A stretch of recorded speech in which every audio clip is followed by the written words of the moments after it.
The two defining tragedies of our age, the war in Ukraine and the presidency of Joe Biden, are finally both inevitably coming to an end. Both have outlived their usefulness. To assess what this means for the rest of us and who should be taking a victory lap, Glenn Greenwald, host of System Update on Rumble, joins us now. Glenn, thanks a lot for coming on.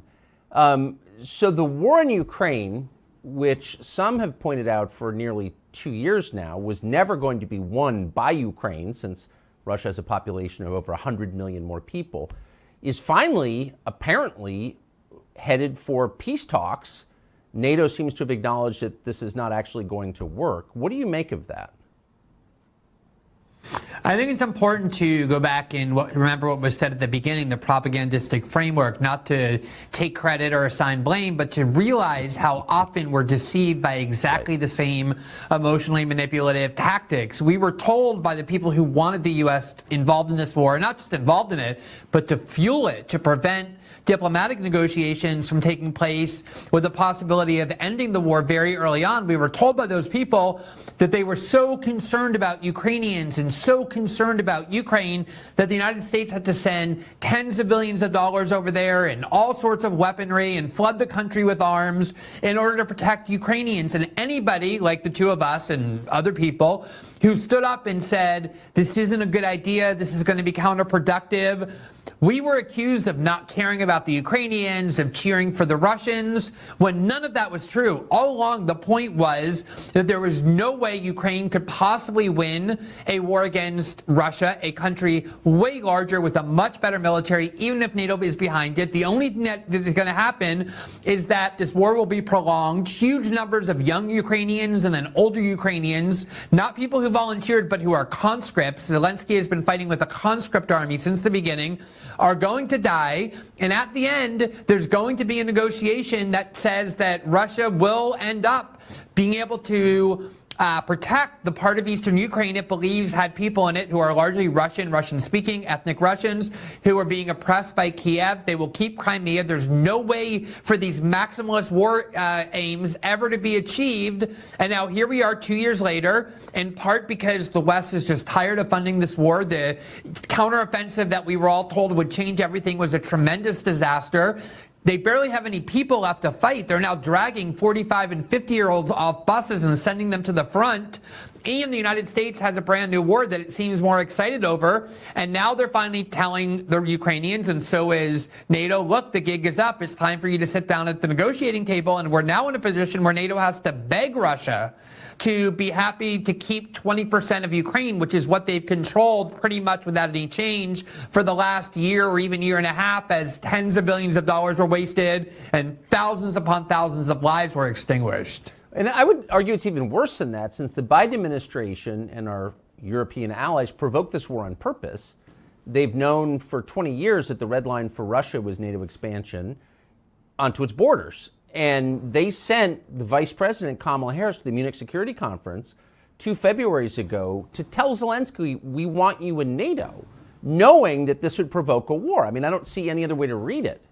Yeah, I mean, this idea that if you talk openly about providing a security relationship with Kiev, or especially talk openly about allowing NATO to go right up to the most sensitive part of the Russian border by including Ukraine in the alliance, the idea that that would provoke an automatic war with Russia, between Russia and Ukraine, is something that Washington has known for decades. There's a famous memo in 2008 written by the current head of the CIA, Bill Burns, who wrote to Condoleezza Rice and other Bush administration officials who at the time were excited about expanding NATO eastward, about putting Ukraine in NATO. And he said, look, it's not just Putin, it's every single person in Moscow, even the people who hate Putin. All Russians are united around the idea that any attempt to put Ukraine into NATO is an existential threat to Russia, and they will have no choice but to invade Ukraine if we try. And they knew that, and they ignored those threats. And I absolutely think, Tucker, that one of the things that is, I think, the greatest fraud of this war is that the people who kept claiming they were so concerned about Ukrainians were, in fact, totally indifferent to the Ukrainians. They were willing to sacrifice Ukrainians and Ukraine at the altar of getting back at Russia. I think in large part because they wanted to extract vengeance against Russia for what they perceived to be Russia's role in helping Donald Trump win the 2016 election and causing Hillary Clinton to lose. And they were willing to sacrifice an entire country and to wipe out tens of thousands of lives of young people who didn't want to fight in order to fulfill their political goal of extracting vengeance against Russia, weakening Russia. And they've been saying for the last several months, as American support for this war is eroding, oh, look at how great this war is. We don't have to lose any of our lives. We're just having Ukrainians die, and we're just spending a bunch of money. But no, Americans are dying, only Ukrainians, for this goal of weakening Russia. They were the ones who didn't care about the Ukrainians. They saw Ukrainians as pawns that they were willing to sacrifice, and that's exactly what they did. It's really obscene. This is almost a rhetorical question, but isn't this the point in the story where we pause and the people who behaved in the way you just described, which is grotesque, where they apologize for what they did and apologize to the people they maligned by calling them Putin apologists or tools of the Kremlin or disloyal Americans? Isn't that a kind of a necessary step in recovering from this disaster?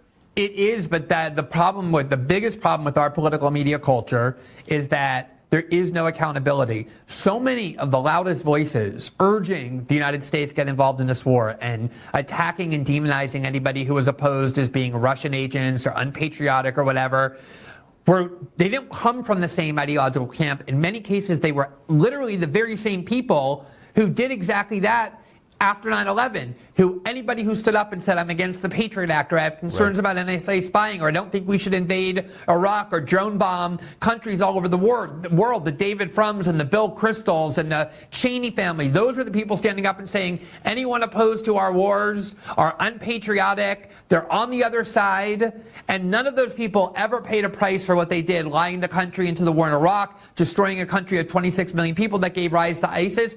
They, in fact, all got promoted. Jeffrey Goldberg helped sell the lie. He was one of the main people in the media selling the lie that Al-Qaeda was responsible with Saddam Hussein for planning the 9/11 attack. He's now the editor-in-chief of The Atlantic. They get promoted for these lies. And so there won't be any accountability. These very same people, Victoria Nuland, are all still in power, and they're going to continue to use these tactics because they never pay a price. To the contrary, they end up getting rewarded for it. It's a very familiar template. So their real aims are domestic. They use foreign conflicts to make change in the United States, to make the country, in fact, less democratic. But they use those conflicts abroad to divide the United States. So we're going to do this. We're going to spend all this money. We're going to imperil America's national security. And if you don't like it, then you are a tool of fill in the blanks. Saddam, Putin, Hamas. It seems like a uniquely poisonous way of running a country and not at all good for the country.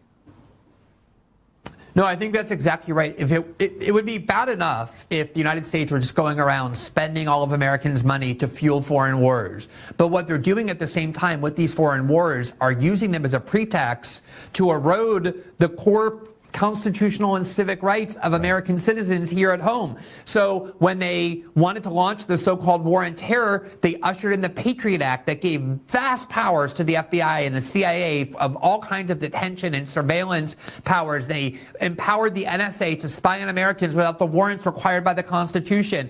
Newt Gingrich wanted to rewrite the First Amendment in order to usher in censorship measures in the name of the war on terror.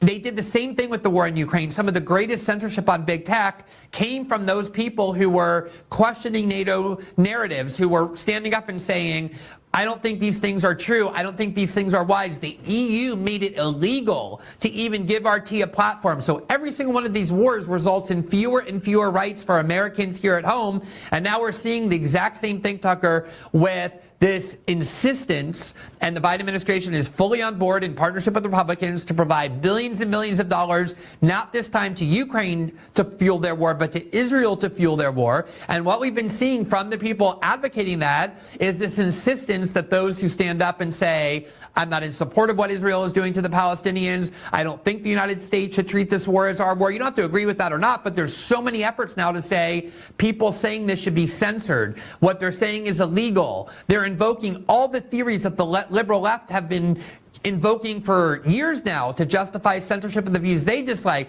Oh, this is inciting violence. This is going too far. This is hate speech. This is against a vulnerable minority group. And now we're seeing the same kind of erosion of free speech here in the United States on the part of Americans, because now there's another foreign war that's always part of the equation, the domestic aspect to it, that vests more power in the government and takes away more and more rights from Americans. What's so terrifying to me, though, is that the right, the American political right, which really was through this kind of weird transformation that's happened over the past dozen years, has become the lone defenders of the First Amendment.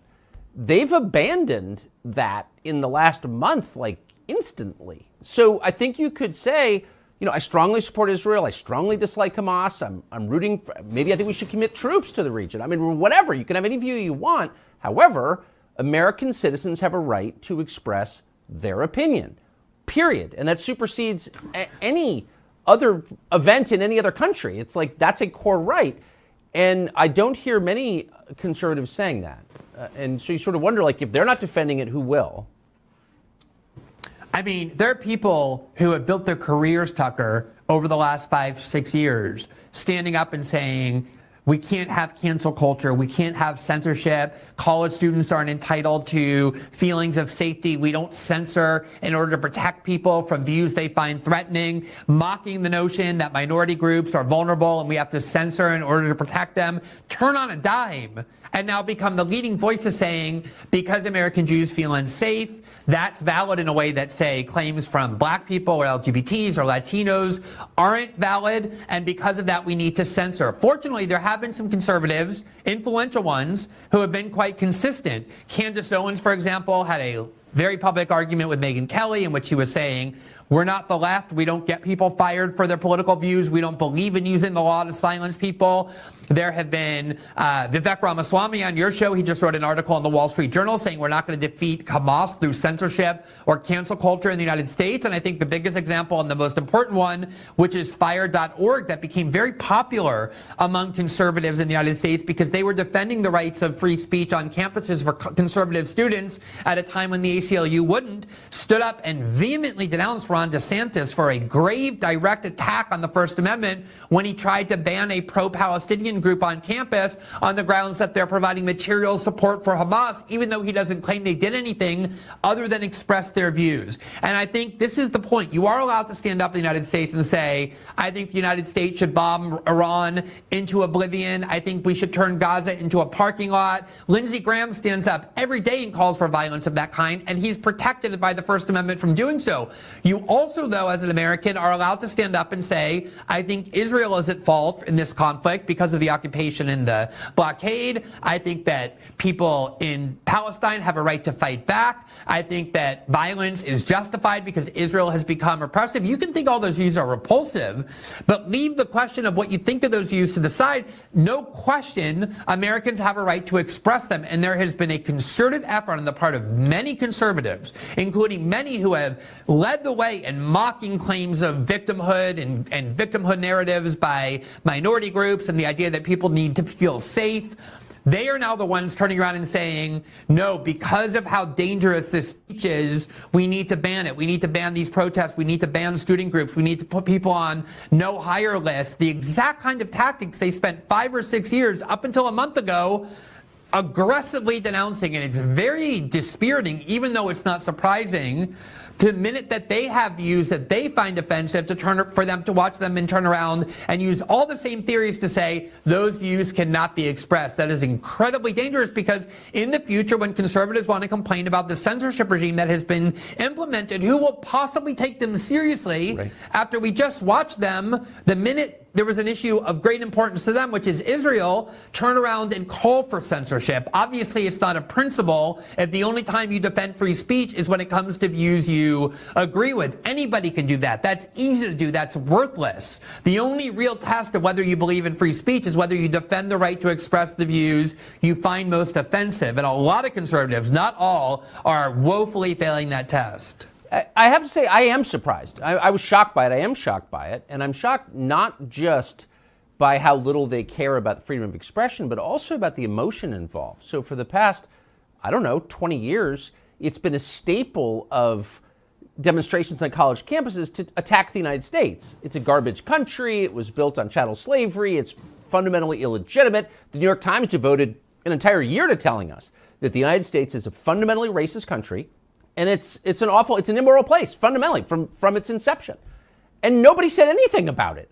Nobody stopped sending money to UPenn over that when they were attacking the U.S. or white people, or none of that even registered with anybody. But the second a foreign country gets criticized, we got to shut it down. I mean, where's the concern for the United States, or is that a stupid question? Yeah, I mean, I had Mike Johnson on my show, the new Speaker of the House, 2 months ago, and I walked away with a somewhat positive impression, and yet I was amazed that, we have this ritual in the United States. It's not very common. We elect a new speaker. It's only happened 56 times in the whole history of our country. And the new speaker sends up this tribune, and he gives a speech to try and tell Americans what his speakership will be about. And Mike Johnson had one opportunity to do that, and he said, the very first thing we're going to do, and Americans were like, what are you going to do for us? Are you going to end the fentanyl crisis? Are you going to keep drugs out of our country? Are you going to provide better jobs for us? Are you going to reindustrialize? He said, the very first thing we are going to do is pass a bill to help our friend Israel. That's the first thing we're going to do. And obviously, there are a lot of people in the United States who have great affinity for other countries. Rashida Tlaib has a Palestinian flag outside her office. A lot of people have the Ukrainian flag flying inside their house. And huge numbers of people have intense affinity for Israel, which is fine. You're allowed to have that. The problem becomes when you immediately abandon all of the principles that you claim to believe in defense of this foreign country. And the only reason, Tucker, I say that I wasn't surprised is because I have noted many times before that the American right does seem willing to give up free speech as soon as the issue is Israel. I think one of the most disturbing set of laws that we have that were enacted mostly by red state governors and red state legislatures, and they've been invalidated by federal courts, thankfully, on the grounds that they violate free speech, but Andrew Cuomo did it too, are laws that say that if you want to work with the state, if you want to have a contract with our state, you have to sign a pledge vowing that you do not support a boycott of Israel. Otherwise, you are not hireable. You're allowed to support a boycott of any other country. You can boycott Peru, you can boycott South Korea or Russia or China, whatever other country you want to boycott, that's totally fine. Boycott that. You're even allowed to boycott other states in your own country. You're allowed to harm the economies and the businesses of your fellow citizens. Own country. And in fact, Andrew Cuomo, when he announced that by executive order that if you support a boycott of Israel, you can't get hired by the state of New York, Andrew Cuomo, the very same one, issued by executive order boycotts of Indiana and North Carolina on the grounds that they had enacted bathroom bills for trans people that he found offensive. So there were a lot of red states and red state governors enacting these laws that say, if you want to work with the state, you're free to boycott any other country or any other state in the United States. You just can't boycott Israel. And there's been a lot of those kinds of that tolerance for that sort of thing, because obviously the United States is a very pro-Israel country, and it's a winning political issue among a lot of American Jews, but also a ton of American evangelicals or just national security hawks. And there has been tolerance for erosion of free speech in the name of Israel before, but nowhere to the extent that we're now seeing. And I agree that the severity of it is surprising. I would like to think there's an even bigger constituency for pro-America, but there doesn't seem to be, at least it's not represented in the Congress. So I have to ask about President Biden. These polls come out over the weekend showing that he's losing in a theoretical matchup among registered voters in 5 out of 6 swing states, the biggest swing states. It looks like if the election were held today, if not much changes, he would lose. And immediately you have David Axelrod, Bill Kristol, pretty devoted Biden voters saying we need a new guy. What do you make of that polling? Do you think it reflects reality? And what do you think will happen to Biden? I think the most amazing part about this, Tucker, is that if any leading American politician had even gotten near the possibility of an indictment 10 years ago, the prospect of them running for high office would be instantly over. And here you have Donald Trump, who has been indicted on felony charges in 4 different American jurisdictions, 2 state jurisdictions, 2 federal jurisdictions. And not only has it not harmed him, it actually has helped him in the polls for sure among Republican voters. His lead has expanded every time he's indicted, but also among American independents and even groups that traditionally support Democrats almost reflexively, like black voters who 22% of in this latest poll, and we've seen similar polls say they would vote for Trump over Biden, and 42% of Latinos. And what this shows is that Americans have really come to the conclusion that our leading institutions of authority are radically corrupted. Our media outlets are radically corrupted. The Department of Justice and the legal system has been aggressively politicized. And so now Donald Trump is in a position where he's facing serious felony charges. I don't think they're serious in the sense that they're real, but they're serious in the sense that if he's convicted, he'll go to jail. They're felony charges, and yet his lead is expanding over Joe Biden, in part because people, I think, see the injustice of it, but also everybody can just look at Joe Biden and see that he is not a person capable of even managing his own life, much less the country. Yes. And that there's no cure for that. That's not going to get better. That's only going to get worse.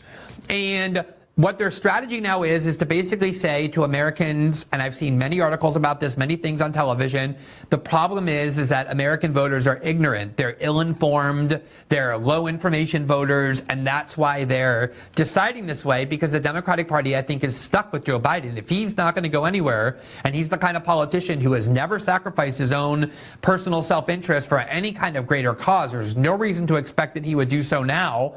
They're tied at the hip to him, and they see these polls and are in extreme panic mode. I think if you have liberal friends, you should definitely check on how they're doing after that last poll, because it's not just a Biden collapse. It's in key swing states, all of which he won in 2020, where Trump now has a significant lead despite 4 indictments. So all their efforts to try and destroy Trump have failed, at least until now. And I don't think the Democratic Party is going to abandon Joe Biden. If he wants to run, he's going to be their nominee. So there seems, and maybe we're imagining this, we pulled together a montage of media coverage of Biden recently. I want you to listen to it. It does seem a little different from what I remember last time I watched TV. Here it is.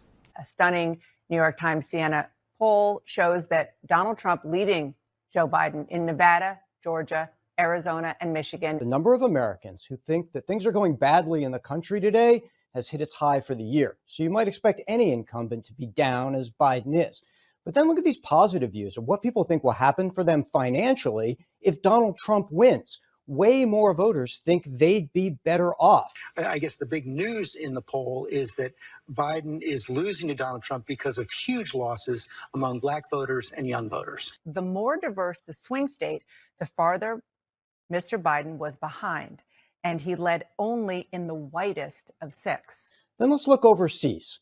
There's more voters, we find, who think that it's Trump that would keep the U.S. out of a war if he wins. This is probably going to lead to a lot of Democrats increasing the chatter that Joe Biden should step aside and make room for another Democrat. I love that white liberals are the only people who like Biden. So perfect. But the media don't appear, maybe I'm reading too much of this, they don't appear to be downplaying this, much less ignoring it.